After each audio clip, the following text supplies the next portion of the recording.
روپیہ قیمت لگائی گئی ہے وہاں سے خرید سکتے ہیں۔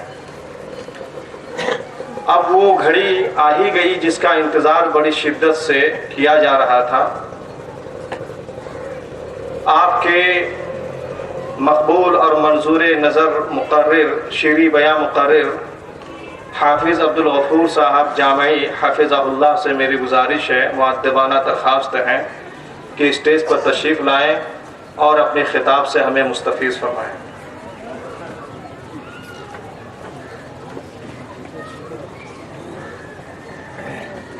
اللہ وبرکاتہ۔ ان الحمد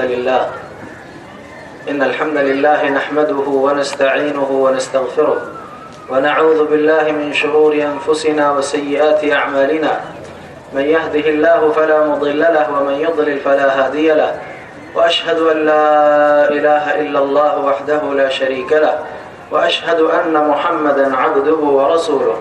يا أيها الذين آمنوا اتقوا الله حق تقاته ولا تموتن إلا وأنتم مسلمون۔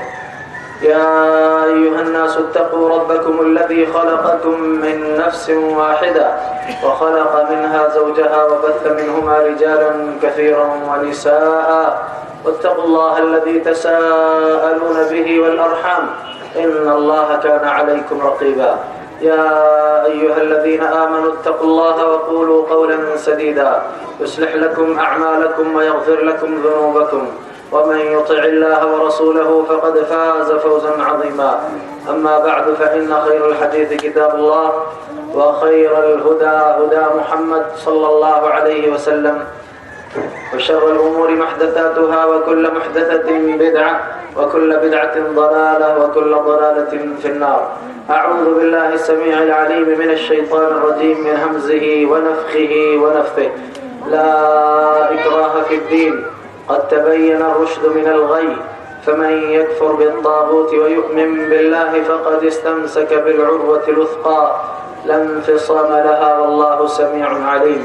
وقال تبارك وتعالى في موضع آخر: أعوذ بالله من الشيطان الرجيم وإن أحد من المشركين استجارك فأجره حتى يسمع كلام الله ثم أبلغه مأمنه ذلك بأنهم قوم لا يعلمون۔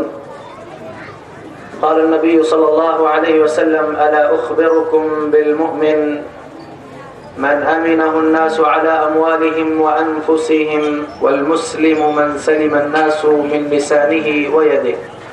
حضرات و حاضرین، ہر قسم کی تعریف، حمد و ثنا، بڑائی، عظمت و کبریائی رب العالمین کے لیے ہے۔ درود و سلام کا نزول ہو تمام انبیاء کرام پر، بالخصوص ہم تمام کے نبی محمد عربی صلی اللہ علیہ وآلہ وسلم پر۔ میں نے قرآن مجید کے 2 مقامات سے 2 آیتوں کی تلاوت کی ہے۔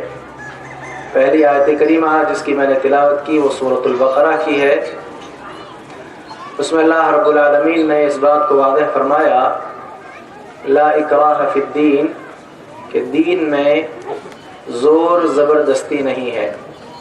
علماء کی ایک اچھی تعداد ہے، اکابرین ہیں، ان کی موجودگی میں آیات و احادیث جو پڑھوں گا اس کا مفہوم آپ کے سامنے پیش کروں گا۔ اور ایسے آپ میں سے بیشتر افراد کو اس بات کا علم ہے کہ میرا عنوان اسلام امن کا گہوارہ ہے۔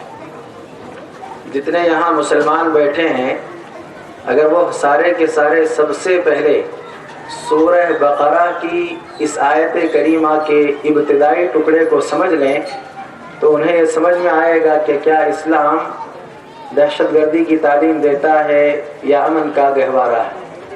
اللہ نے کیا فرمایا؟ لا اکراہ فی الدین، دین میں زور زبردستی نہیں ہے، جبر و اکراہ نہیں ہے۔ ان کے لیے زور زبردستی نہیں ہے۔ اس کو سمجھنے کے لیے میں ایک مثال کی طرف چلتا ہوں، اس انداز کو، اس اسلوب کو اختیار کرتا ہوں کہ دنیا کے ہر انسان کو اللہ رب العالمین نے قوت ارادہ اور اختیار عطا کیا ہے۔ ہر انسان کو قوت ارادہ اور اختیار عطا کیا ہے۔ ان انسانوں میں بعض انسان ایسے ہیں جنہوں نے قوت ارادہ و اختیار جو رب کی جانب سے انہیں ملا تھا اس کو رب کی مرضی کے تابع کر دیا ہے۔ اسی کا نام ہدایت ہے، اسی کا نام اطاعت ہے، اسی کا نام دین ہے کہ اللہ نے جو قوت ارادہ و اختیار عطا کیا تھا اسے بندے نے رب کی مرضی کے تابع کر دیا ہے۔ اب ایسے جتنے انسان ہیں، مسلمان ہیں، جنہوں نے قوت ارادہ و اختیار کو رب کی مرضی کے تابع کر دیا ہے، اس کے بعد ساری آزادی اب ان کی ختم ہو جاتی ہے، کوئی آزادی نہیں اب ان کے لیے۔ بہت سے مسلمان ہیں رب کے احکام کو سمجھنے کے لیے اپنے عقل کو معیار بناتے ہیں، کہتے ہیں ہماری عقل کسوٹی ہے۔ آپ کی عقل اب معیار اور کسوٹی نہیں۔ اللہ کے احکام کو سمجھنے کے لیے کس کی عقل میزان بنے گی؟ تو کسی انسان کی عقل اب معیار نہیں، عقل ایک ذریعہ ہے۔ اب اتنی بھی آزادی نہیں ہے ایک مسلمان کو کہ وہ یہ کہے کہ میرے عقل میں بات آئے، میرے دماغ میں بات آئے تو قبول کروں گا، میری عقل اگر اسے تسلیم نہ کرے، میری عقل میں اگر شریعت کی بات نہ آئے تو میں اس کا انکار کرتا ہوں۔ نہیں، اگر آپ اپنے کو مسلمان کہتے ہیں، اب یہ آزادی ختم ہو گئی، دین کی بات ہے، ٹھوس بات ہے، مدلل ہے، اور ساتھ ہی ساتھ پختہ دلائل کے ساتھ وہ بیان کی جا رہی ہے بات، تو پھر آپ کو تسلیم کرنا ہی کرنا ہے، ماننا ہے، اسے عملی شکل دینا ہے۔ ابھی آزادی بھی ختم ہے۔ کچھ لوگ ہیں ہم میں ایسے جنہوں نے کیا کیا، دین کے بعض احکامات پر عمل کر لیا اور بعض احکامات جو طبیعت پر گراں گزرتے ہیں انہیں چھوڑ دیا۔ اب یہ بھی آزادی نہیں۔ اس سارے احکامات پر عمل کرنے کی آپ کو کوشش کرنی ہے۔ ایسا نہیں کہ فلاں حکم طبیعت پر اچھا لگتا ہے، طبیعت کے مناسب ہے، ہم اس پر عمل کر لیں گے، فلاں حکم طبیعت پر گراں گزرتا ہے، ہم اسے ترک کر دیں گے۔ نہیں، اللہ نے فرمایا یا ایھا الذین آمنوا ادخلوا فی السلم کافۃ ولا تتبعوا خطوات الشیطان انہ لکم عدو مبین۔ کچھ ہم میں افراد ایسے بھی ہیں، بلکہ میں کہوں گا ان لوگوں کو جو ہے بطور مثال سامنے رکھتے ہوئے جو آئے تو اسلام میں، اور آتے ہوئے بھی شاید ان کا یہ ذہن تھا کہ اسلام میں یہ آزادی ہے کہ جب چاہو اسلام میں آ جاؤ اور جب طبیعت چاہے اسلام سے نکل جاؤ، اسلام کا انکار کرو، یہ بھی آزادی نہیں۔ مذہب اسلام کوئی روایتی مذہب نہیں ہے کہ جب چاہا آپ نے اسے اختیار کر لیا اور جب طبیعت چاہی آپ نے اس کا انکار کیا۔ لا اکراہ فی الدین، دین میں زور زبردستی نہیں ہے۔ اب مفہوم واضح ہو گیا کن کے لیے؟ ان لوگوں کے لیے، ایسے انسانوں کے لیے جنہوں نے قوت ارادہ و اختیار کو رب کی مرضی کے تابع نہیں کیا، اس کو آزادانہ استعمال کرنے کا فیصلہ کر لیا۔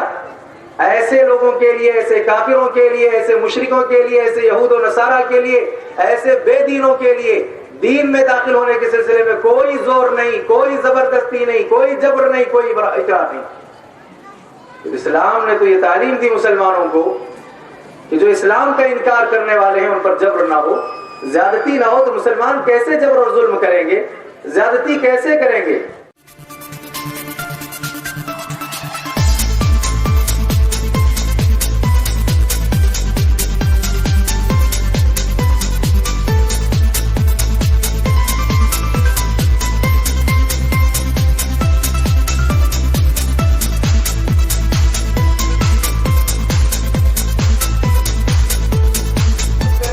پناہ دو، ٹھیک ہے، پناہ دے دیا، کب تک پناہ دیں گے اسے؟ پناہ میں کب تک رکھیں گے؟ حتی یسمع کلام اللہ، یہاں تک کہ وہ اللہ کے کلام کو سن لے۔ جسے پناہ دی جا رہی تھی وہ بھی کوئی عربی تھا، اچھی عربی سمجھتا تھا۔ اللہ کا کلام سن لے، سن لیا اللہ کے کلام کو، سمجھ بھی لیا۔ پناہ دینے والے کیا آپ جبر کریں گے، زبردستی کریں گے؟ یہ کہیں گے کہ ہم نے پناہ دی ہے، احسان کیا، ہم نے کلام اللہ سنا دیا، اب تم نے سمجھ بھی لیا ہے، قبول کرو، نہیں تو پھر جو ہے ختم کر دیے جاؤ گے۔ نہیں، قرآن نے کیا کہا؟ ثم ابلغه مأمنہ۔ اب یہ سننے کے بعد، سمجھنے کے بعد، پناہ کے مل جانے کے بعد بھی پوری ڈھٹائی کے ساتھ اگر وہ یہ کہتا ہے کہ مجھے میرے مقام امن تک پہنچا دیا جائے، تو اس کے مقام امن تک پہنچانا بھی تمہاری ذمہ داری ہے۔ اسلام نے تعلیم دی ہے۔ معلوم ہوا اس سے کہ اسلام دہشت گردی کا سبق نہیں پڑھاتا، ظلم کرنے کا سبق نہیں پڑھاتا، اس نے تعلیم ہی نہیں دی کہ ظلم و زیادتی کرو۔ مسند احمد کی وہ روایت جو میں نے آپ کے سامنے پیش کی، اللہ کے نبی علیہ السلام نے خطبہ حجۃ الوداع کے موقع پر فرمایا تھا، الا اخبرکم بالمؤمن، کیا میں تمہیں نہ خبر کروں، میں نہ بتلاؤں اس بات، یہ خبر نہ دوں، یہ نہ بتلاؤں تمہیں کہ مومن کون ہوتا؟ آپ نے اس کی وضاحت کی اور فرمایا من امنہ الناس علی اموالہم وانفسہم، مومن وہ ہے جس سے لوگ اپنے جان اور اپنے مال کو امن میں محسوس کریں. ہماری جان بھی ہمارا مال بھی امن میں ہے. کس کو دیکھ کر کے؟ ایک مومن کو دیکھ کر. مسلم کون ہے؟ من سلم الناس من لسانہ ویدہ، جس کے ہاتھ اور جس کی زبان سے لوگ محفوظ رہیں. یہ ایمان اور اسلام کا تقاضا ہے کہ مومن اپنے کو سارے عالم کے لیے امن والا بنائے. اب یہ سوال کہ کیا اسلام امن کا گہوارہ ہے؟ بیشتر افراد آپ میں ایسے ہوں گے جو جواب دیں گے ہاں اسلام امن کا گہوارہ. وہ کیا امور ہیں، وہ کون سے اہم اسباب ہیں جن سے اس بات کا پتہ چلتا ہے کہ اسلام امن کا گہوارہ ہے؟ بہت مختصر سے وقت میں چند موٹی موٹی باتیں بتلا رہا ہوں. اسلام امن کا گہوارہ ہے. اسلام اور مسلمان سارے عالم کے لیے امن کا ذریعہ ہیں، جیسے کہ مسند احمد کی روایت میں نے آپ کے سامنے پیش کی. چلیے ان اسباب کی طرف چلتے ہیں، ان اشیاء ان چیزوں کی طرف چلتے ہیں جن پر غور کرنے سے اس بات کا پتہ چلتا ہے کہ اسلام امن کا گہوارہ. سب سے پہلی بات اس سلسلے میں اللہ رب العالمین نے سورۃ القصص میں ایک مقام پر فرمایا وَلَا تَبْغِ الْفَسَادَ فِي الْأَرْضِ إِنَّهُ لَا يُحِبُّ الْمُفْسِدِينَ. زمین میں فساد پھیلانے کی کوشش نہ کر. تو زمین میں فساد مت پھیلا. کیوں؟ ان اللہ لا يحب المفسدین، اللہ تعالی مفسدین کو پسند نہیں کرتا، فساد پیدا کرنے والوں کو پسند نہیں کرتا. اس ٹکڑے پر، اس آیت کے اختتامی حصے پر غور کرنے سے معلوم ہوا کہ اللہ رب العالمین نے نہ فساد کی اجازت دی نہ فسادیوں کو پسند کیا. معلوم کیا ہوا؟ یہ ٹکڑا بتلاتا ہے کہ اسلام امن کا گہوارہ ہے. اگر اسلام ظلم و زیادتی کا سبب پڑھا تھا تو کب کا اسلام کہہ دیتا کہ دنیا میں آئے ہو تو فساد مچاؤ، خون خرابہ کرو. لیکن اللہ نے فرمایا وَلَا تَبْغِ الْفَسَادَ فِي الْأَرْضِ، زمین میں فساد نہ پھیلاؤ. اس لیے کہ اللہ تعالیٰ فساد پھیلانے والوں کو پسند نہیں کرتا. رب نے نہ فساد کو پسند کیا ہے نہ فساد پھیلانے والوں کو پسند کیا. یہ دنیا کی حد تک بات ہے، لیکن آخرت کے سلسلے میں دیکھیے جو لوگ اس دنیا میں فساد پھیلاتے ہیں، خون خرابہ کرتے ہیں، ان کے بارے میں اللہ نے قرآن میں فرمایا تِلْكَ الدَّارُ الْآخِرَةُ نَجْعَلُهَا لِلَّذِينَ لَا يُرِيدُونَ عُلُوًّا فِي الْأَرْضِ وَلَا فَسَادًا وَالْعَاقِبَةُ لِلْمُتَّقِينَ. یہ آخرت کا گھر ہے، جنت ہے، نعمتیں ہیں. یہ تمام کی تمام نعمتیں اور یہ آخرت کا گھر کن لوگوں کے لیے؟ نَجْعَلُهَا لِلَّذِينَ لَا يُرِيدُونَ عُلُوًّا فِي الْأَرْضِ وَلَا فَسَادًا. ہم نے یہ آخرت کا گھر ان لوگوں کے لیے تیار کر رکھا ہے جو زمین میں بڑائی نہیں چاہتے اور فساد کو پسند نہیں کرتے. دنیا میں فساد کی اجازت نہیں ہے، اور آخرت میں جو لوگ فساد کرتے ہیں ایسے لوگوں کے لیے آخرت کا گھر، نعمت والا مقام، اس سے وہ محروم ہو جائیں گے. نعمت والی جگہ کن کے لیے؟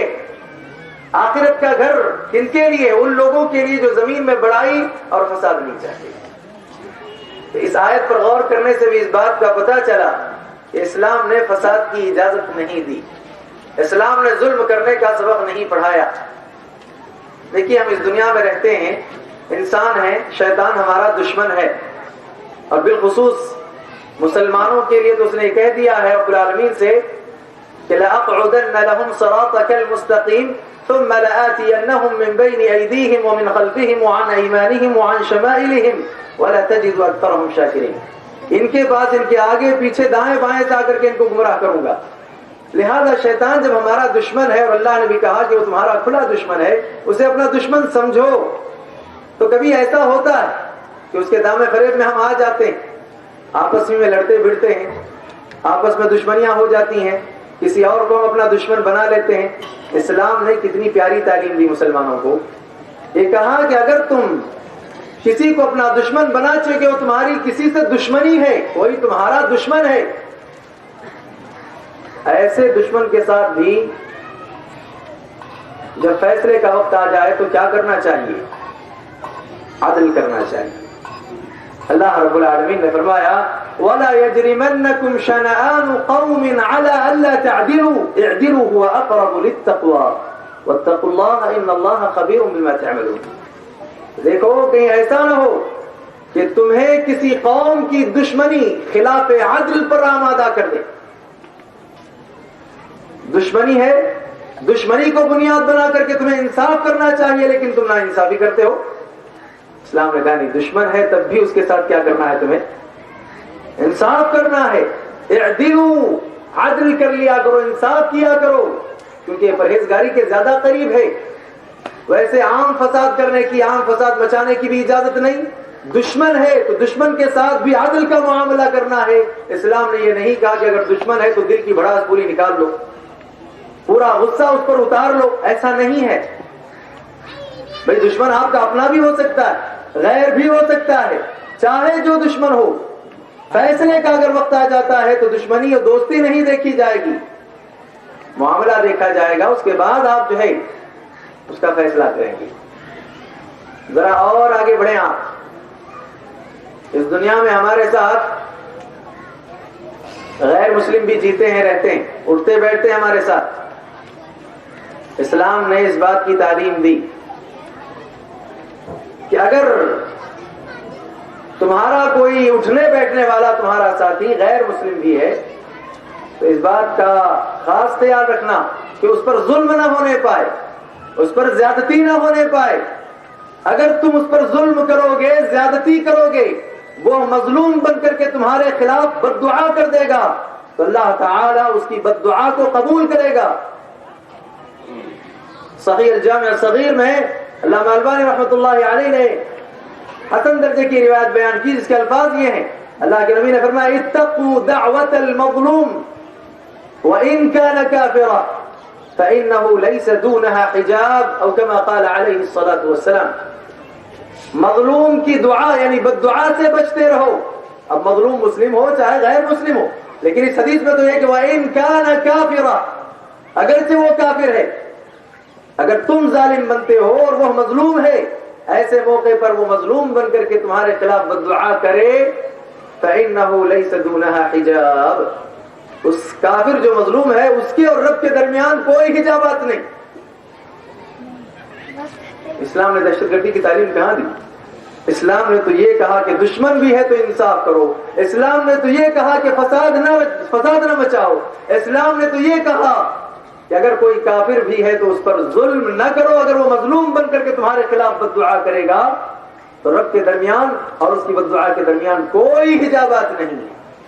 غور کرنے سے اس بات کا پتہ چلا کہ اسلام امن کا گہوارہ ہے. ان سب سے بڑھ کر کے ایک اور قدم آگے بڑھایا ہے اور ایک اچھی تعلیم اسلام نے دی مسلمانوں کو. کیا کہ بھی تم فساد نہ کرو، تم دشمن کے ساتھ نا انصافی نہیں بلکہ انصاف کرو. کافر بھی ہے تو ظلم نہ کرو. اب اگر ان کی طرف سے ظلم ہوتا ہے تو کیا کرنا چاہیے؟ اگر وہ زیادتی کرتے ہیں تو پھر ایسی صورت میں اسلام نے اس بات کی تعلیم دی مسلمانوں کو کہ معاف کر دیا کرو. یہ لفظ بتلاتا ہے کہ اسلام امن کا گہوارہ، ورنہ اسلام تو یہ کہتا ہے کہ مارا اگر انہوں نے 2 تماچے تم بھی لگاؤ. ہمارے یہاں ہے معاشرے میں علم نہیں، جہالت ہے، تربیت نہیں، جس کی بنیاد پر اگر مسلمان کسی مسلمان کو 1 گالی دے تو 10 گالیاں پہلے سے اس کے پاس تیار ہیں. یہ حال ہے ہمارا. لیکن اسلام نے تو مسلمانوں کو اس بات کی تعلیم دی ہے کہ ظلم نہ کرو، فساد نہ مچاؤ، دشمن بھی ہے تو انصاف کرو، اور اگر زیادتی وہاں سے ہوتی ہے تو معاف کیا کرو. اللہ کے نبی علیہ السلام کے بارے میں روایت میں ہمیں ملتا ہے اور صحابہ کے اقوال اور افعال کو بھی اگر آپ سامنے رکھیں تو یہ بات ثابت ہوتی ہے اللہ کے نبی علیہ السلام کے بارے میں. كان النبي صلی اللہ علیہ وسلم واصحابه يعفون عن المشركين واهل الكتاب كما امرهم الله ويعفون عن العذى ويصبرون على الاذى ولا تسمعن من الذين اوتوا الكتاب من قبلكم ومن الذين اشركوا اذى كثيرا وان تصبروا وتتقوا فان ذلك من عزم الامور. بڑی پیاری آیت کریمہ. کیا کہا گیا؟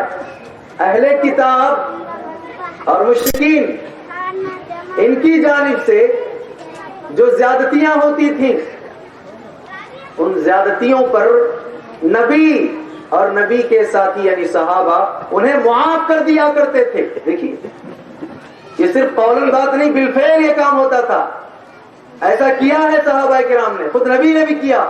زیادتیاں ان کی طرف سے ہوئی ہیں، اس کے باوجود نبی نے اور نبی کے ساتھی اور صحابہ نے مشرکین اور اہل کتاب کی جانب سے جو پریشانیاں آتی ان پریشانیوں پر انہیں معاف کر دیا کرتے تھے اور تکلیفوں کو برداشت کرتے تھے، صبر کر لیا کرتے تھے. اللہ تعالیٰ کا ایسے ہی حکم تھا، جیسے کہ اللہ نے فرمایا وَلَتَسْمَعُنَّ مِنَ الَّذِينَ أُوتُوا الْكِتَابَ مِنْ قَبْلِكُمْ وَمِنَ الَّذِينَ أَشْرَكُوا أَذًى كَثِيرًا وَإِن تَصْبِرُوا وَتَتَّقُوا فَإِنَّ ذَلِكَ مِنْ عَزْمِ الْأُمُورِ. ضرور بھی ضرور تم سے پہلے جنہیں کتاب دی گئی ان سے اور جو مشرکین ہیں ان سے بہت زیادہ تکلیف دہ باتیں سنتے رہو گے، سنو گے. اب کیا کرنا چاہیے؟ جواب دینا ہے وَإِن تَصْبِرُوا وَتَتَّقُوا، اگر تم صبر کرو، پرہیزگاری اختیار کر لو تو یہ جو دو کام تم کر رہے ہو یہ کوئی معمولی کام نہیں، بڑی ہمت والے کام ہے. فَإِنَّ ذَلِكَ مِنْ عَزْمِ الْأُمُورِ. معلوم یہ ہوا کہ صحابہ اور نبی معاف کر دیا کرتے تھے، ظلم نہیں کرتے تھے. دیکھیے اس میں دو باتیں بیان کی گئی، اہل کتاب اور مشرکین دونوں کی ایک ایک مثال دے کر اپنی بات کو میں آگے بڑھاتا ہوں. ایک مثال ہے اہل کتاب میں سے ایک یہودی عورت کی. ان امرأة یہودیہ اتت رسول اللہ صلی اللہ علیہ وسلم بشأة مسمومہ.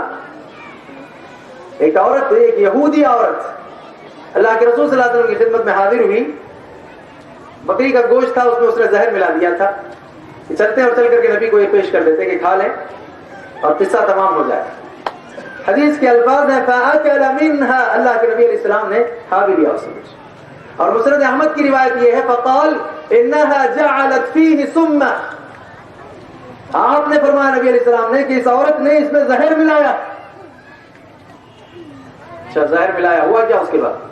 فجيء بها الى رسول اللہ صلی اللہ علیہ وسلم، اس عورت کو اللہ کے نبی علیہ الصلوۃ والسلام کے پاس لایا گیا. فسألها عن ذلك، اب اللہ کے رسول صلی اللہ علیہ وسلم نے اس عورت سے پوچھا کہ تم نے ایسا کیوں کیا، گوشت میں زہر کیوں ملایا تم نے؟ جواب کیا دیتی ہے معلوم ہے آپ کو؟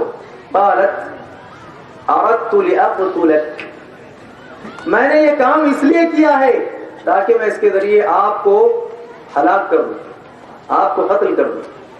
یہ اقراری مجرم ہے کہ نہیں ہے؟ اقراری مجرم ہے. جرم کا اس نے اقرار کر لیا، نبی کو ہلاک کرنے کے ارادے سے یہ پہنچی اور زہر ملا کر کے گوشت میں نبی نے کھا بھی لیا. پوچھنے پر وہ بڑی ڈٹائی کے ساتھ، بے خوفی کے ساتھ کہتی ہے کہ میرا ارادہ تھا کہ میں آپ کو ہلاک کر دوں. اللہ کے نبی علیہ الصلوۃ والسلام نے اس کے بعد فرمایا کہ اللہ تعالیٰ تجھے کیسے اس بات پر قادر کرے کہ تو مجھے ہلاک کر دے. صحابہ نے جب یہ سنا تو فوراً صحابہ نے پوچھا الا نقتلها، اے اللہ کے نبی علیہ الصلوۃ والسلام کیا ہم اس عورت کو قتل نہ کر دیں؟ کون ہے یہ؟ اہل کتاب میں سے ہے نہیں ہے. تکلیف نبی کو پہنچی ہے نہیں پہنچی ہے؟ تکلیف نبی کو پہنچی.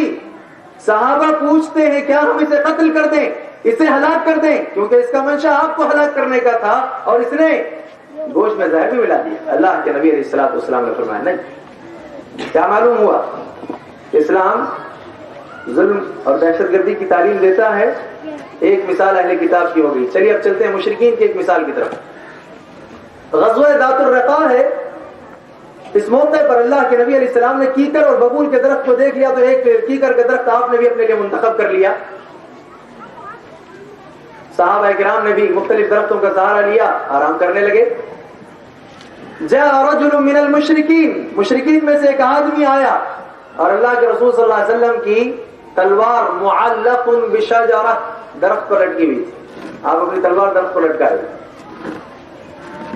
آیا اور سیدھے اللہ کے نبی علیہ السلام کی تلوار لیا. اللہ کے نبی کی آنکھ کھل گئی. اب اللہ کے نبی علیہ السلام کو ڈراتا ہے، دھمکاتا ہے. اس کے بعد وہ دو سوال کرتا ہے اللہ کے نبی سے. اب اس پر غور کیجئے، دہشت گرد کون ہوتا ہے؟ مسلمان ہوتا ہے غیر مسلم؟ کیا اس نے پہلا سوال کیا؟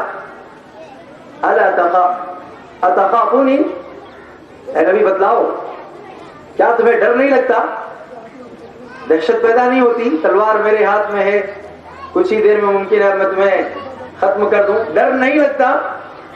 اللہ کے نبی علیہ الصلوۃ والسلام یہ جواب دیتے فرمایا اللہ نہیں میں ڈرتا نہیں ہوں، مجھے ڈر نہیں لگتا کیوں کر خائف ہوں۔ جب اس نے دیکھا کہ میں پوچھ رہا ہوں، تلوار میرے ہاتھ ہے، اور اللہ کے نبی علیہ السلام کہتے ہیں کہ ڈر نہیں لگتا، مزید ڈرانے اور دھمکانے کے لیے دوسرا انداز، دوسرا اسلوب اختیار کرتے ہوئے فرمایا من یمنعک منی، کون ہے آپ کو جو مجھ سے بچائے گا؟ کوئی بچا سکتا ہے؟ اللہ کے نبی نے کیا جواب دیا؟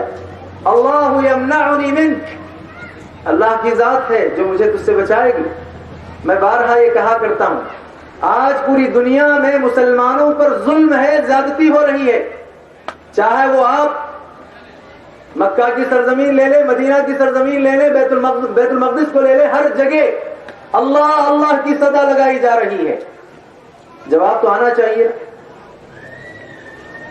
بہت سارے مسلمان ہیں پکارتے ہیں رب کو، اللہ اللہ کہتے ہیں، کیوں بھائی مدد نہیں آتی، نصرت کیوں نہیں ہوتی؟ ایک ہی جواب دے کر اپنی بات کو میں آگے بڑھاؤں گا۔ ویسے ہیں یقیناً دعا کرنے والے، ان کی دعائیں قبول ہوتی ہیں، لیکن بیشتر مسلمانوں کے حالات کو سامنے رکھ کر کے میں بات کہہ رہا ہوں کہ ہم اپنے زبانوں سے بھی اللہ نکالتے ہیں، پھر رسول نے بھی اللہ کا نام نکالا اپنی زبان سے۔ ہم جو اللہ کا نام اپنی زبان سے نکالتے ہیں نا، قول و فعل کے تضاد کے ساتھ، مگر وہاں معاملہ ایسا نہیں تھا، قول و فعل میں کوئی تضاد نہیں، تقویٰ پرہیزگاری کا یہ عالم کہ آپ نے فرمایا اللہ کی ذات مجھے تجھ سے بچائے گی، نتیجہ یہ ہوا کہ تلوار گر گئی ہے۔ وہ بچوں کی زبانی آپ یہ تقریر سنتے ہیں، اللہ پر بھروسہ ایمان پر۔ اللہ کے نبی نے تلوار اٹھا کر کے پوچھا میں یمنعک منی، اب بتاؤ تمہیں کون بچائے گا مجھ سے؟ اب پھنس گیا ہے۔ جواب دیتے ہوئے کہتا ہے کن خیر آخذ، آپ ایک کام کیجئے، اچھا غلبہ پانے والا بن جائیے۔ اچھا غلبہ پانے والے غلبہ پانے کے بعد کیا کرتے ہیں؟ معاف کر دیتے ہیں، لہٰذا معاف کر دیجیے۔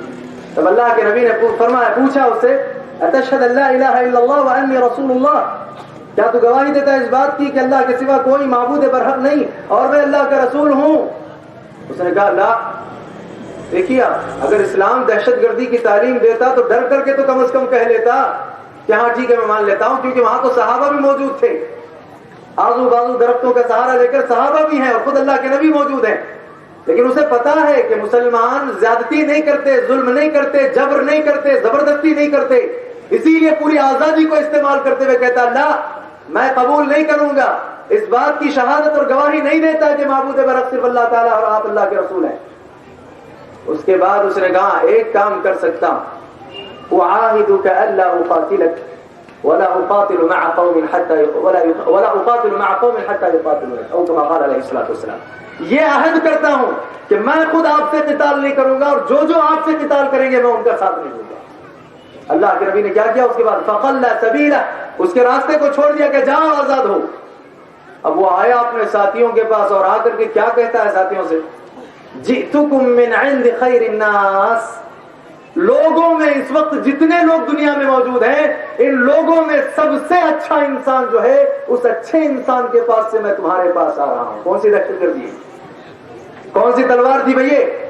دشمن جا کر کے اپنے دشمنوں کے سامنے، اپنے ساتھیوں کے سامنے کہتا کہ میں تمہارے پاس دنیا کا سب سے اچھا انسان جو ہے اس اچھے انسان کے پاس سے آ رہا ہوں۔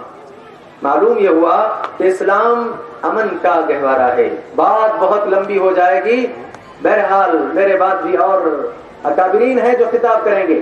چلیے پھر اس آیت کی طرف آتے ہیں، لا اکراہ فی الدین، دین میں زور نہیں، زبردستی نہیں ہے۔ تو ذرا دوسرے انداز سے آپ اس پر غور کر لیں۔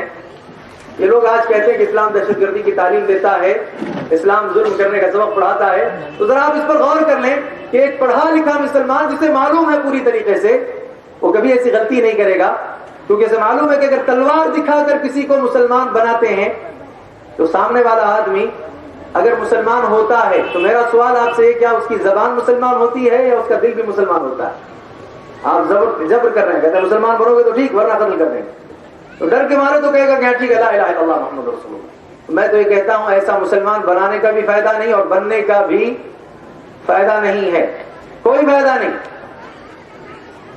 قرآن تو کہتا ہے فَمَن يُرِدِ اللَّهُ أَن يَهْدِيَهُ يَشْرَحْ صَدْرَهُ لِلْإِسْلَامِ، اللہ تعالیٰ جسے ہدایت دینا چاہتا ہے اس کا شرح صدر فرما دیتا ہے۔ اس کا سینہ کھول دیتا ہے. ایمان اور اسلام تو سب سے پہلے دل میں پہنچتا ہے, اس کا اظہار وہ اپنی زبان سے کرے.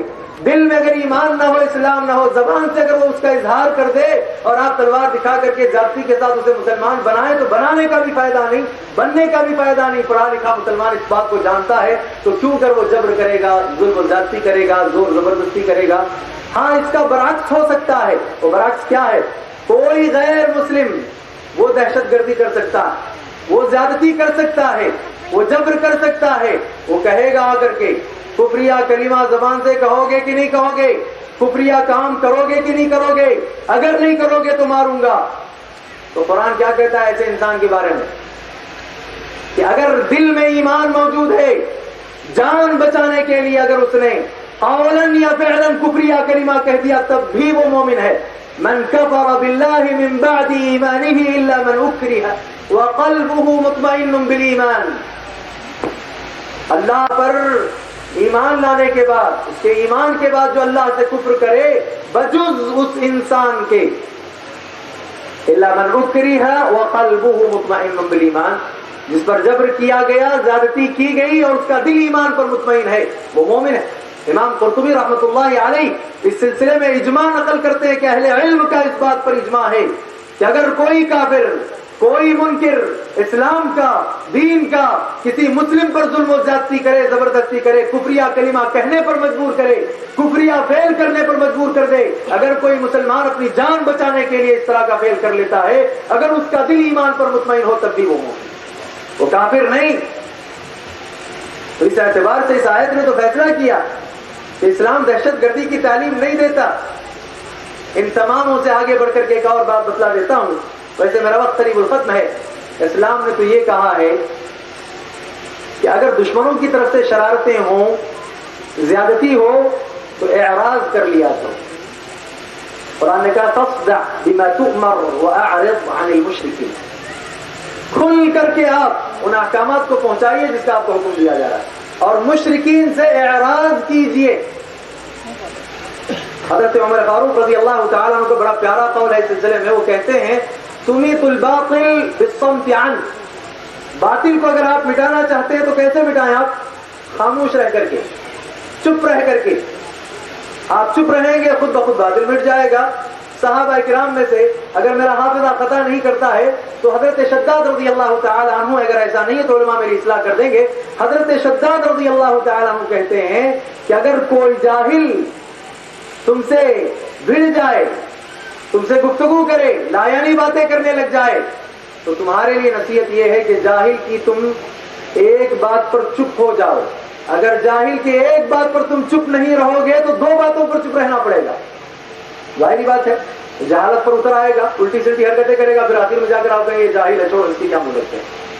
تو بہرحال اعراض کیا کریں, کیونکہ قرآن کا حکم ہے فاصدع بما تؤمر واعرض عن المشرکین. اس سلسلے میں ایک مثال دیتا ہوں آپ کو. خندق, غزوہ خندق بہت معروف غزوہ ہے یہ. غزوہ خندق دو قولوں میں سے جو مشہور قول ہے وہ یہ ہے کہ سن 5 ہجری میں غالباً یہ غزوہ خندق ہوا ہے. اس موقع پر 4000 کا لشکر لے کر ابو سفیان اور قریش کے افراد جو ہے نکل پڑے, لڑتے ہیں, چلتے ہیں, مسلمانوں سے بھڑتے ہیں. معلوم ہوا اللہ کے نبی علیہ السلام کو, تو اللہ کے نبی نے مشورہ کیا صحابہ کرام سے. اب مشورے میں حضرت سلمان فارسی رضی اللہ تعالیٰ عنہ نے کہا کہ خندق کھودی جائے. سوال یہ کہ خندق کیوں کھودی جائے؟ اگر اسلام تلوار کے زور سے پھیلتا, ظلم و زیادتی کا سبق پڑھاتا, تو حکم یہ ہوتا کہ میدان ہموار کرو, دشمن آ رہے ہیں سبق پڑھانا. جو کچھ انہوں نے ظلم کیا ہے, وہ ظلم جو انہوں نے کیا اب اس کا بدلہ لینا, یہ ہوتا. مگر ایسا نہیں. اللہ کے نبی نے حضرت سلمان فارسی رضی اللہ تعالی عنہ کے مشورے کو قبول کیا, خود محنت کی, صحابہ نے محنت کی اور خندق کھودنے کا کام شروع کیا. کیوں؟ تاکہ اگر خندق رہے گی ہمارے ان کے درمیان تو جنگ ہی نہیں چھڑے گی. اسلام نے ایسے ہی جنگ کی اجازتیں نہیں دی ہیں, یوں ہی نہیں کہہ دیا کہ لڑو, اعراض کرتے رہو جہاں تک اعراض کر سکتے ہو. اس سے زیادہ بہتر دنیا کا کوئی اور مذہب ہو سکتا ہے؟ میں نے شروع میں کہا ہے مسلمان اور اسلام سارے دنیا کے لیے امن کا ذریعہ ہے. خندق کھودی گئی اور ادھر دشمن خندق کے اس پار رہے اور ادھر مسلمان رہے. اس اعتبار سے آپ اس چیز کو بھی آپ اپنے ذہن میں رکھیں, اس حدیث کو بھی آپ اپنے ذہن میں رکھیں کہ خود اللہ رب العالمین نے اس بات کو پسند نہیں کیا کہ مسلمان کسی پر ظلم و زیادتی کریں. ہاں, دشمنوں کی طرف سے, اہل کتاب کی طرف سے کبھی کبھی ایسا ہوتا تھا جنگ کی آگ بھڑک جاتی تھی, وہ جنگ کی آگ بھڑکایا کرتے تھے. اللہ رب العالمین نے اس کا تذکرہ کیا قرآن میں اس طرح, کلما اوقدوا نارا للحرب اطفأها الله بها ويسعون. کیا آیت کریمہ؟ کلما اوقدوا نارا للحرب اطفأها الله ويسعون في الارض فسادا. جب یہ لوگ جنگ کی آگ بھڑکایا کرتے تھے, اللہ تعالیٰ اس آگ کو بجھا دیا کرتا. خود اللہ بھی اس بات کو پسند نہیں کرتا کہ جنگ ہو, لڑائیاں ہوں, اسی لیے تو خندق کھودی گئی تھی. اب ہمارے یہاں ایک عجیب معاملہ ہے, ایک حدیث پیش کی جاتی ہے اور حدیث کا آخری ٹکڑا پیش کیا جاتا ہے اور بڑے زور و شور کے ساتھ پیش کیا جاتا ہے. پہلے کے الفاظ جو حدیث میں موجود ہیں اسے ہم بھول جاتے ہیں. ایک غزوے میں اللہ کے نبی علیہ السلام نکلے, سورج جو ہے وہ سورج اپنے مغربی حصے کی طرف نکل گیا, تو اس موقع پر اللہ کے نبی نے دشمن کا کافی انتظار کیا. اس کے بعد آپ نے لوگوں کے درمیان خطاب کیا, اور خطاب کرتے ہوئے آپ نے کیا فرمایا؟ دیکھیے, آپ نے فرمایا کہ ایھا الناس لا تتمنوا لقاء العدو واسألوا الله العافیہ. لوگوں, صحابہ سے آپ کہہ رہے ہیں کہ کبھی بھی دشمن سے مدبھیڑ اور دشمن سے جنگ کی آرزو اور تمنا نہیں کرنا. دیکھیے, آپ کہتے ہو اسلام جنگ کی اجازت دیتا ہے, جہاد کی اجازت دیتا ہے, اس کا پس منظر کیا ہے اس پر بھی کبھی تفصیلی گفتگو ہوگی. یہاں اللہ کے نبی نے فرمایا جنگ کرنا بعد کی بات ہے, اس سے پہلے جنگ کی آرزو بھی مت کرو, جنگ کی تمنا بھی نہ کرو, اور مدبھیڑ کی خواہش بھی اپنے اندر نہ پیدا کرو, اور اللہ سے عافیت طلب کیا کرو. وصلوا اللہ العافیہ. فَإِذَا لَقِيتُمُوهُمْ فَاصْبِرُوا. ہاں, اگر مدبھیڑ ہونے کی نوبت ہی آ جائے تو پھر ثابت قدم رہو, اور اس بات کو جان لو ان الجنت تحت ظلال السیوف, کہ جنت تلواروں کے سائے کے نیچے. اب ہمارے یہاں کچھ کم پڑھے لکھے لوگ, عام عوام کو یہ آخری ٹکڑا یاد ہے, آؤ جنت تلواروں کے سائے کے نیچے ہے. پہلے کے ٹکڑے تو غائب ہو گئے. پہلے کے ٹکڑے میں اللہ کے نبی نے کیا فرمایا؟ اللہ کے نبی نے فرمایا دشمن سے مدبھیڑ کی آرزو تک نہیں کرنا, تمنا تک نہیں کرنا, خواہش تک نہ کرو, اللہ سے عافیت کا سوال کر لیا کرو. اگر نوبت آ ہی جاتی ہے تو پھر ہمت ہارنے کی ضرورت نہیں, بالکل ثابت قدمی کے ساتھ ان سے مقابلہ کرنا ہے, ثابت قدم رہنا ہے, اور یہ جان لینا ہے کہ وہ ایسے موقع پر جنت تلواروں کے سائے کرے. بہرحال بات بہت لمبی ہو گئی, آخر بات بتلا کر اپنی بات کو میں ختم کرتا ہوں. آپ دیکھیں غزوات تو بہت سارے ہوئے, میں نے صرف غزوہ خندق کی بات آپ کے سامنے پیش کی تھی. اسلام تو یہ کہتا ہے کہ جہاں تک ہو سکے جنگ سے, جدال سے, قتال سے بچنے کی کوشش کرو. صلح کی اگر کہیں کوئی سبیل پیدا ہو سکتی ہے تو صلح کرنے کی کوشش کرو. اللہ نے قرآن میں فرمایا سورہ توبہ ہی میں وَإِن جَنَحُوا لِلسَّلْمِ فَاجْنَحْ لَهَا وَتَوَكَّلْ عَلَى اللَّهِ. اگر وہ صلح کے لیے جھک جائیں تو تم بھی صلح کے لیے جھک جاؤ, لڑنے کے لیے نہیں, لڑنا بھڑنا نہیں, صلح کے لیے جھک جاؤ. اللہ کے نبی نے عملاً یہ کر دکھایا. صلح حدیبیہ تو جانتے ہیں نا, بہت ہی اچھی اور معروف صلح ہی ہے. اللہ کے نبی علیہ السلام پہنچے, 1400 صحابہ کرام کو 1400 صحابہ کرام کو لے کر کے مکہ سے کچھ دور کچھ فاصلے پر انہیں روک دیا گیا. حدیبیہ مقام پر وہاں رک گئے. معاہدہ ہو رہا ہے, صلح ہو رہی ہے اس موقع پر. اب صلح میں مسلمانوں کی جانب سے اللہ کے نبی علیہ السلام نے اپنی طرف سے جو شرط پیش کی تھی وہ کیا؟ 10 سال تک جنگ نہیں ہوگی. ٹھیک ہی نہیں تھی؟ اگر اسلام جنگ کی اجازت دیتا, لڑنے کا اتنا شوق ہوتا تو یہ بات کبھی وہاں نہیں ہوتی, صلح کے اندر اسے کبھی نہیں پیش کیا جاتا. ہم تو صلح چاہتے ہیں, 10 سال تک جنگ نہیں ہوگی. مان لیا گیا. اب ادھر سے دیکھیے شرائط کیا. ٹھیک ہے, اب آئے ہو حج کیے بغیر چلے جاؤ, عمرہ کیے بغیر چلے جاؤ, ٹھیک ہے. آئندہ آؤ گے تو صرف 3 دن رہنا ہے, ٹھیک. ہتھیار بھی جیسے عام مسافر اپنے ساتھ لاتے ہیں حفاظت کے لیے, وہ بھی ہتھیار ہوگا, وہ نیام کے اندر ہو, اور وہ بھی نیام اندر ہونی چاہیے, ٹھیک ہے. پھر کیا؟ پھر یہ ہے کہ اگر ہمارا تم تک کوئی پہنچ جائے تو واپس کرنا پڑے گا, تمہارا ہمارے پاس آئے تو ہم واپس نہیں کریں گے, ٹھیک ہے. صلح کا فائدہ کیا ہوا؟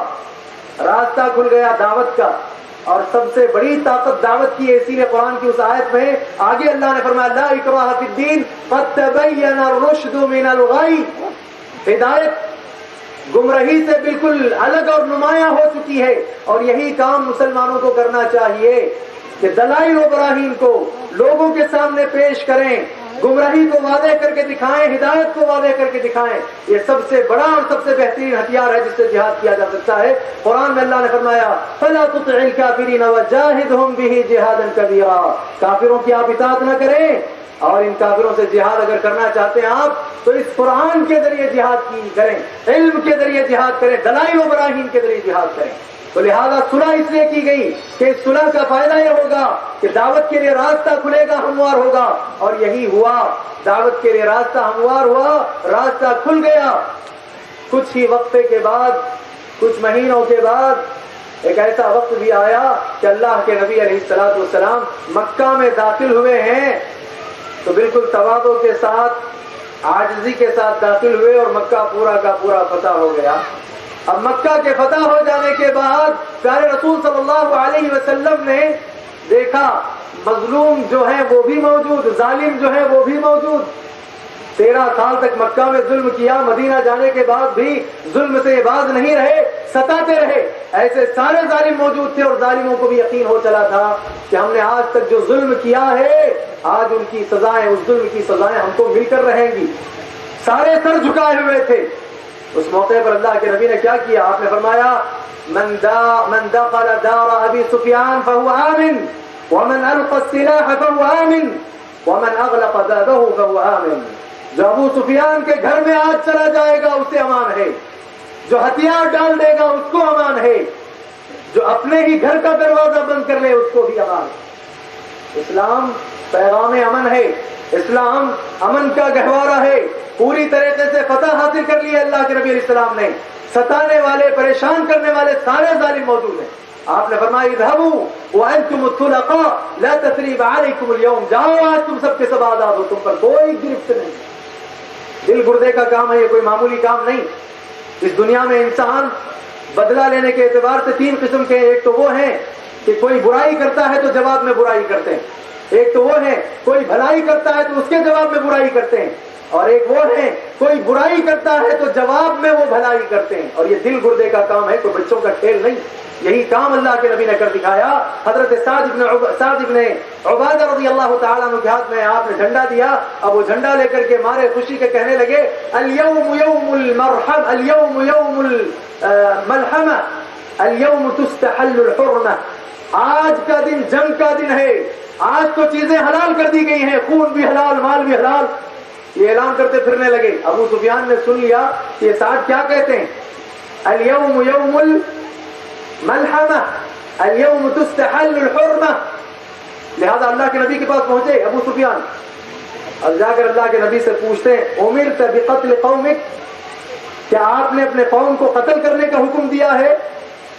اللہ کے نبی نے اس موقع پر فرمایا اللہ میں نے تو قتل کرنے کا حکم نہیں دیا، اگر اسلام خون کا پیاسا ہوتا، کافروں کے، مشرکوں کے دہشت گردی کی تعلیم دیتا تو کہتے ہاں میں نے تو قتل کا حکم دیا ہے۔ ایسے موقع پر بھی پورا قابو اور پوری طریقے سے قابض ہو جانے کے بعد بھی آپ نے کہا ابو سفیان میں نے تو قتل کا حکم نہیں دیا۔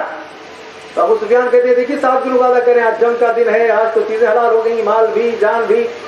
اللہ کے نبی علیہ الصلوۃ والسلام نے جو جملے استعمال کیے ہیں وہ میں چاہتا ہوں کہ ہم میں کے بیشتر افراد اسے یاد رکھیں، تاریخ میں وہ سنہرے حروف سے لکھے جانے کے قابل ہے۔ میں کبھی کبھی کہتا ہوں صحابہ کے اقوال بھی کبھی کبھی اتنے جامع، اتنے مختصر ہوتے ہیں، مفاہیم کے اعتبار سے اتنے عمدہ ہوتے ہیں کہ دنیا کے سارے ہیرے جواہرات ان کے اقوال کے سامنے پھیل، کوئی حیثیت نہیں۔ کیا پیارا جملہ نبی علیہ السلام نے فرمایا اليوم یوم المرحمہ، اليوم یعز اللہ قریش۔ اے ابو سفیان آج کا دن رحم کا دن ہے، غلبے کا دن ہے، عزت کا دن ہے، اللہ تعالیٰ تو آج قریش کو عزت عطا کرے گا، ظلم نہیں ہوگا، زیادتی نہیں ہوگی، خون خرابہ نہیں ہوگا۔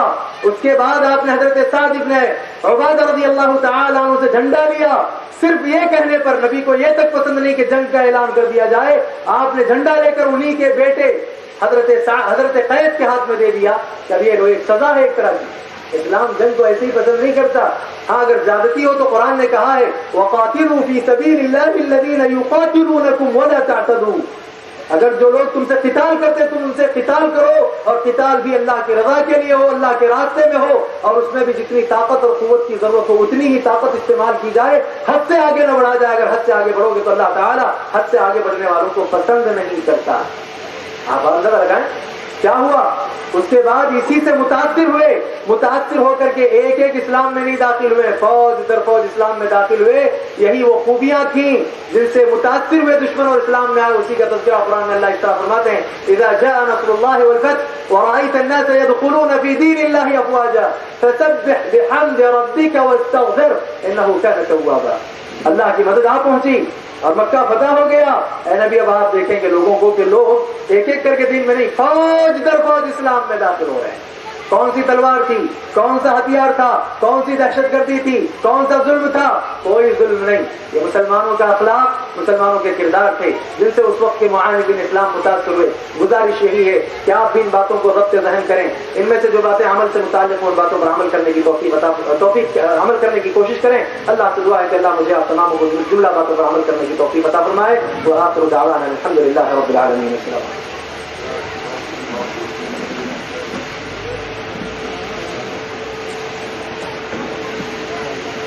جناب عبد القدوس صاحب پائناپل جمعیت اہل حدیث سرسی کے ذمہ دار جہاں کہیں بیٹھے ہوں, جہاں کہیں جو ہوں اسٹیج پر تشریف لے آئیں.